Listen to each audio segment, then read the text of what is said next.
Hey everybody, welcome back to the channel here. My name is Mitt and I have $27,712.81 invested into Palantir, and I'm not trying to pump the stock. Okay, we need to have a conversation on this channel. I'm going to do a get to know me video in a little bit where they're going to get to know a lot more about me, my personal life, my background, all this stuff, especially to the new subscribers, people who have been checking me out, people who have just joined. I want you guys to know a little bit more about who I am, especially because I know some people are interested in that stuff, and just get to know me a little bit more. But I have been seeing some comments under the Palantir videos that make me feel a little bit uneasy because they just don't make any sense to me. I can understand some of the perception around them, but I want to sort of clear up what I feel is wrong with some of these comments and what some of these people are kind of insinuating, and also just like make it public so that those people can see these videos, and so I can put it out there. And then if you comment whatever, then whatever, I don't care. But like, I want to put this out there so that everyone can see what my truth is about this whole idea about pumping the stock. First of all, I've seen some comments saying, how much are you getting paid by Palantir? Or like, this guy just wants to pump the stock. Now, majority of the comments have been super, super awesome, and people have been loving the analysis and all the stuff that's been coming out, and they've been, really supportive. And I'm not trying to gain any sympathy at all from some random trolls who might be commenting. Like, I'm not new to the internet. I know how this stuff works, and I have a very thick skin when it comes to this stuff. But part of why I wanted to respond to some of these comments is because I understand the perception of why these people may be thinking in this sort of way. And I just want to break down why that perception should be false. Even if they continue to perceive it that way, I just want to get this off my chest so it makes more sense. I am not pumping the Palantir stock. Let me explain a couple of reasons why this argument doesn't make any sense, and two, sort of what my intentions are with making the Palantir videos that I've been making. Number one, first of all, Palantir is not paying me. Second of all, Palantir would not pay someone who has less than 1,000 subscribers as of December 3rd, 2021, to make 3 videos a day on their company in a positive but more objective light to pump the stock. Guys, these are people that they didn't even do an IPO. They did a direct listing. They waited 17 years before they got their company public. They do not care about influencers. This is not a Silicon Valley advertising company. Like, they have a very profound product that you either get it or you don't. And Alex Karp, the CEO, has been very clear that if you don't get it, screw you. He does not care because he knows in the long term this is going to be a very valuable company, and he does not care about Wall Street's short-term metrics for this company, which means they also don't care about paying some random people on the internet that have zero influence in the grand scheme of things on the stock price to pump the stock. I mean, Palantir gets enough earned media of just the entire stock market community talking about them for people to get interested in the stock. So they don't have to worry about me. Number two, and more importantly, my intention is not to pump the stock. So let me break down a couple of things here. Pumping the stock or pumping any type of asset means that you are trying to create a narrative around a particular thing that you've invested in, whether it be a cryptocurrency, whether it be a stock, whatever it may be, whether it be an art painting, right? Whatever thing you want to hype up. And you want more people to buy into the narrative that you have created. And you want that narrative to simultaneously have a positive influence on the price of that asset so that it can go higher, and that you could be the beneficiary of it going higher by dumping, which is why it's commonly referred to as pump and dump. And then you can make a lot of money off the pumping that you have done. This is a horrible thing that exists in the world, especially in social media and investing. Investing really got popular, like I would say mainstream, when the GameStop stuff happened back in 2021, and Robinhood and all that stuff, and Robinhood got explosive, and it's very consumer friendly. So more people know about investing. Like, stocks are cool. Like, you could make a meme about stocks and a lot of people could get it, even if they're not from the stock community, because it's just so much mainstream. Having said that, a lot of things happen when things go mainstream, especially things that deal with scams. CoffeeZilla is a great YouTube channel. You guys can check him out. He covers this stuff very well, does really good investigative journalism of just people who have basically made fake cryptocurrencies or fake, coins or memes or whatever, and then they basically pumped it up with their audiences that they have, or they paid influencers to pump up the price, and then they sold it on the dump. The Squid Games cryptocurrency went up to like 2,400% or something, and then it dropped, and a lot of people got screwed, and that's not a good thing to do. That's not my intentions. That's not who I am. That's something I would never want to be known or associated for like pumping a stock and then selling it or something and like getting people riled up for no reason. So that's what a traditional pump and dump is. What I am doing with my content currently on YouTube with creating Palantir videos is something that I think is the furthest thing from a pump. What I try to do in every video, and I think the audience that's been watching these videos understands this because they've been commenting, and I can see it through the comments because I respond to pretty much all of them. I am not trying to paint Palantir in some positive light where you either you have to buy it, or else if you don't buy it, you're going to be poor or something like that. I am trying to figure out in-depth due diligence around a company that I heavily believe in. And I heavily believe in because I got $27,000 in it, so it's not some silly belief. And I'm trying to re-justify to myself, first and foremost, why I invested in this company. The best way to do that is to figure out more and more things about the company and then be able to analyze why those things mean the company is good. What I have done over the course of the 10 or 15 videos that I've published over the past couple of weeks so far, 2 weeks, is trying to get a better understanding of the investment I have made and then effectively communicate the analysis that I take in about the company and then try to make entertaining/informative content that is objective and that has analytical logic behind it to be able to show to people who are interested in this content why Palantir may be a meaningful company to invest your money in.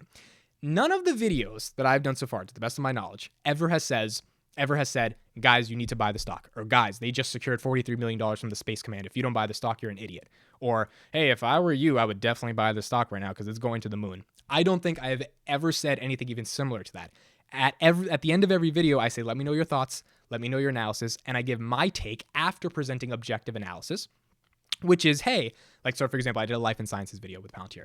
Hey, if Palantir is able to do intense data analysis for R&D sectors of drug discovery companies, and it makes the drug discovery more faster, efficient, effective, and it potentially is an integral part towards drugs being created to save lives and discovered in a much more meaningful way, then there is a huge potential for Palantir to be one of the most important software companies in the world if it reaches the scale to be in a lot of different major drug R&D companies that exist, like Pfizer, Merck. Like, there's a lot of companies, multi-billion-dollar companies that could potentially use Palantir software. That take comes at the end of the video in the last 2 minutes, after 13 minutes of objective analysis trying to understand how did Palantir get these contracts? Why is Foundry, which is their flagship software, meaningful to work with these drug companies in this example? What integration could happen with those companies and Palantir at the same time, right? All of that stuff is presented in the beginning. Then at the end, I'm like, this could be good for the stock. And then I try to give my take, which is, if this does work out, then I think we as shareholders will make a meaningful return because obviously this will have revenue effects. This will have perception effects in terms of how Wall Street interprets the stock, and this could be good for the company.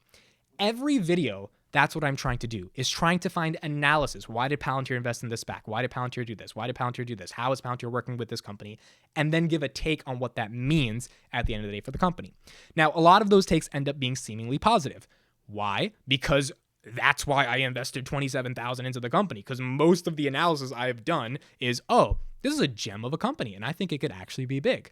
None of the analysis is trying to be, you need to buy the stock, or I'm going to pump out as many videos as I can every day so I can get more and more subscribers, so these subscribers can then go buy the stock, and so that my 1,000 shares, which in the grand scheme is nothing, my 1,000 shares somehow increase in value, and now I'm super rich or something.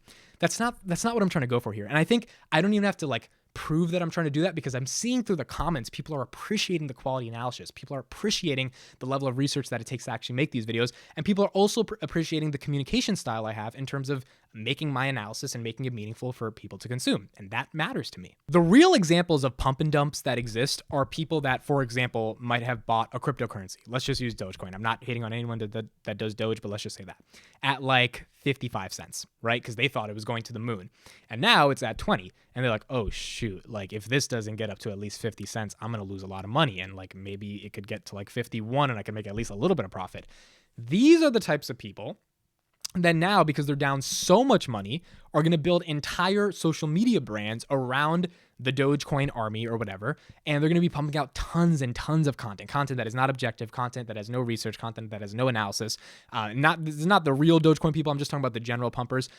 And they're just going to keep pumping out this content, and they're going to try to build attention, hype on social media, and get people that shouldn't be putting their money in these highly speculative assets to then put their money on the hopes of, oh my gosh, it's going to go to the moon and I don't want to miss it. And by the time it gets to 50 cents or 51 or 52 or whatever, these guys are going to sell, and eventually those people are going to be left holding the bag, which has happened many, many times over the past couple months just based on how things have been going on with crypto. That is a pump and dump type of content strategy on the internet. That is not what this channel is for. That is not what the Daily Business Show is for. That's not what I'm trying to do. I have a whole startup. I'm trying to like build my startup and make it big. And like I have a lot of things going on for me. I am not trying to risk everything I have in my life to pump a stock for a software technology company that I really like, but that at the end of the day, I'm either going to make money on it or I'm going to lose money on it, and we're going to know in the next 5 years. But like my entire life is not dependent on you or anyone watching this buy the stock, especially because I'm not Mr. Beast, guys. I don't get 40 million views a video. Like I have very little impact. And second of all, my impact is not something on the stock is not what I'm doing these videos for. And that's the point I want to get across. I'm doing these videos, and I'll get into more deeper why I'm doing these videos, because I love making this content. I love actually doing this analysis.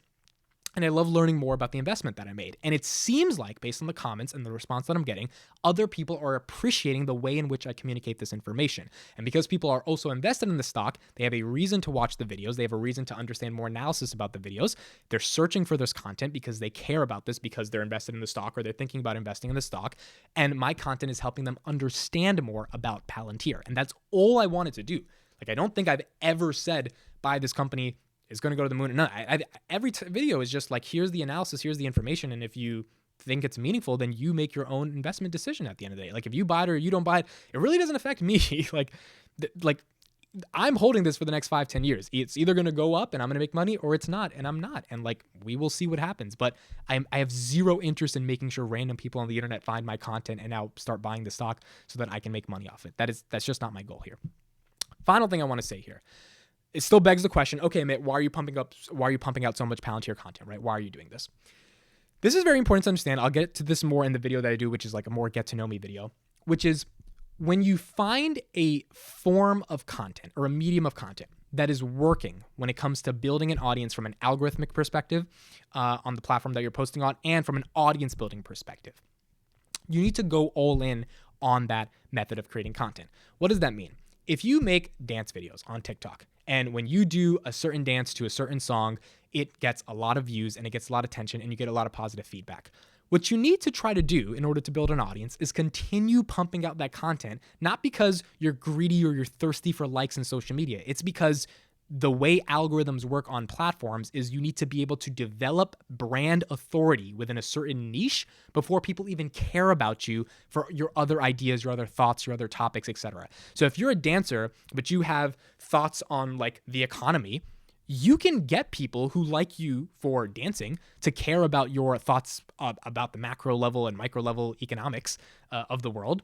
But you need to get them into the door first to even know who you are. This is just the nature of how to build a brand on social media. Unless people understand who you are, they're not going to care about your content going forward. So that dancer then starts making a lot more dance TikToks, maybe to the same song, maybe to the same beat, maybe with different rhythms here and there, but that allows them to develop an audience. What I'm doing here with the Palantir content is two things. Number one, I really do love doing the due diligence I'm doing on this company, and I'm trying to make as much objective analysis as possible to help form my thoughts on the company and other people's thoughts on the company. Number two, I'm seeing from an algorithmic social perspective that this is the type of content that people are searching for and that people are enjoying when they're coming to my channel. This is why they're coming to my channel. So now it is my job, and this is the hardest job as a creator, right? This is where most creators fail. This is a very difficult thing to do. Can I maximize production of this niche of a sub-niche of a sub-niche, right? It's not just finance. It's not just stocks. It's not just investing. It's Palantir-specific content within all of those niches.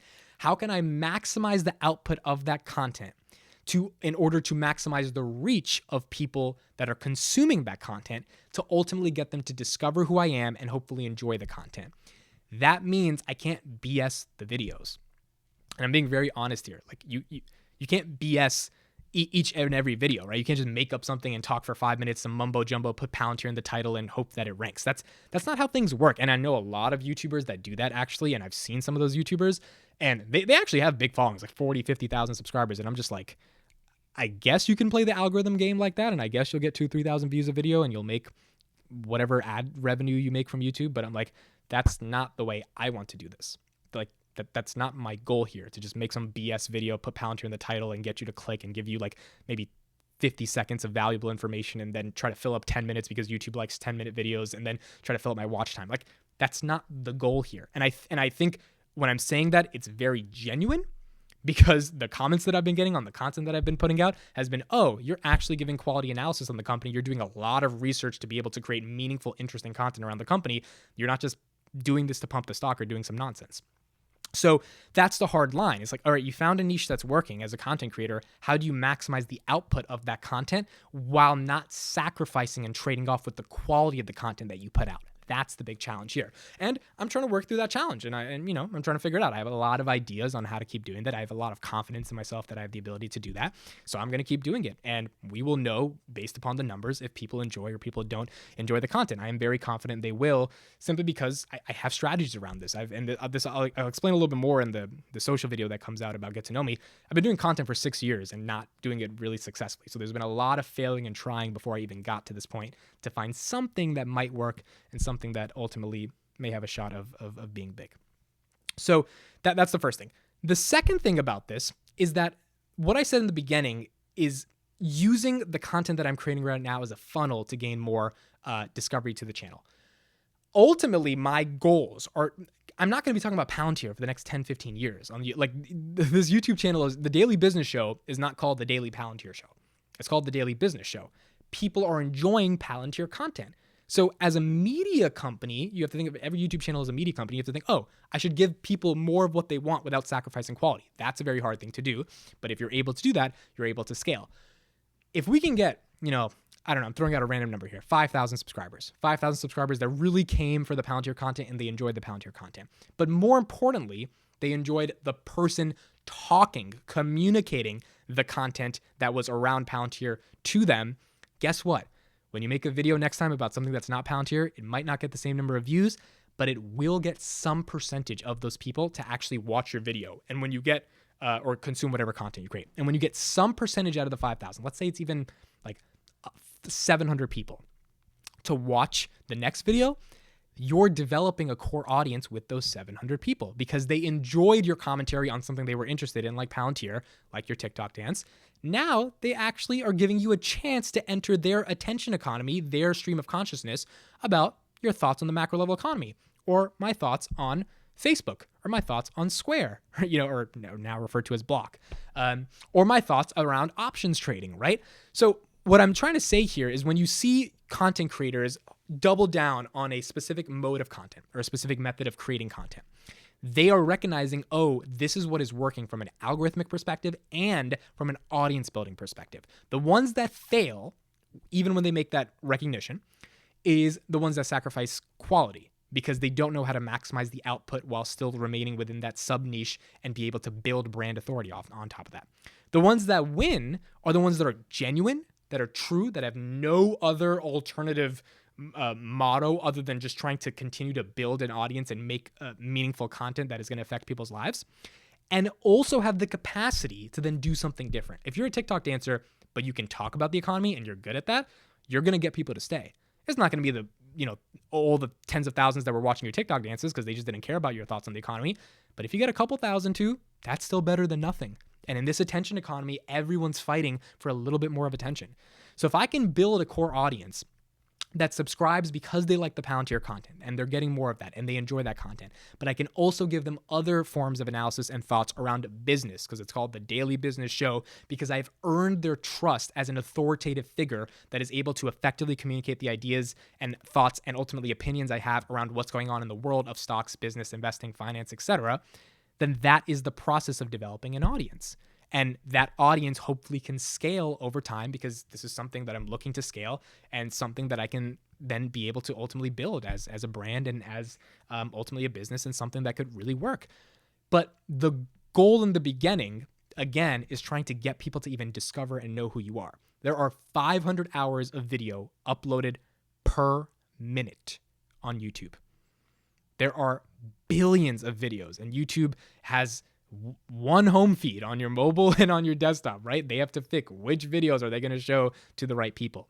If you are able to figure out something that's working and then not sacrifice quality, but be able to give quantity and be able to get people to care and then ultimately use the algorithm to get more people to discover you and then be able to talk about other things, That's how you ultimately grow something. And you've got to do it authentically, genuinely. You've got to be honest, like I'm doing right now on this video, not BSing, actually telling you what is my strategy, not keeping it some master secret, because I don't think it is some master secret, and actually being able to explain to the core subscribers, the core people who join this audience, what my intentions are here. And that's why I'm making these Palantir videos. It's really not that complicated. I'm not trying to pump the stock. I'm not trying to getting paid by Palantir. And third of all, and I'm saying, and you can believe this or you don't believe this, I don't care at this point, I genuinely love making these videos. Like the process of finding this information and then being able to communicate it and then uploading it and getting the feedback, it's been some of the most fulfilling stuff I've done over the past couple months. And I've really started to develop my understandings around stocks, investing, and finance, because you can go back to some of my old videos. I've been making business content since like February. I've been wanting to do this for a very long time. I think I just finally found a niche that works. And you're not going to care about my thoughts about Disney versus Netflix, like I did a video on that in February, until you discover who I am and you gain some authority and some trust with Amit the communicator before you care about what does Amit think about Disney versus Netflix. And that's the strategy here. I'm trying to pump out content that I know people will like around this sub niche. And once they understand what the content and they understand that this is a guide that they enjoy consuming, then maybe they'll listen to me talk about other stuff. And that's the strategy. That's the goal. That's the overall idea behind what I'm doing. It really has nothing to do with pumping the stock, because like I just genuinely don't care about that. Like if you buy it, you buy it. If you don't, you don't. But I do care about you consuming my content and you meaningfully enjoying the type of analysis that I'm producing. And as I said before, because I've been wanting to do business content for a very long time and was unsuccessful at it, this was building up. Like I've been building up to get to this moment for a pretty long time. And now that I finally found an opportunity, I'm trying to go all in, which is why you see the dedication and grind to putting out 3 videos a day, because I'm really trying to maximize this opportunity so I can hopefully build this brand so the Daily Business Show can actually be a daily business show. So thank you guys for watching. My name is Amit. This is the Daily Business Show, and I'll see you in the next one.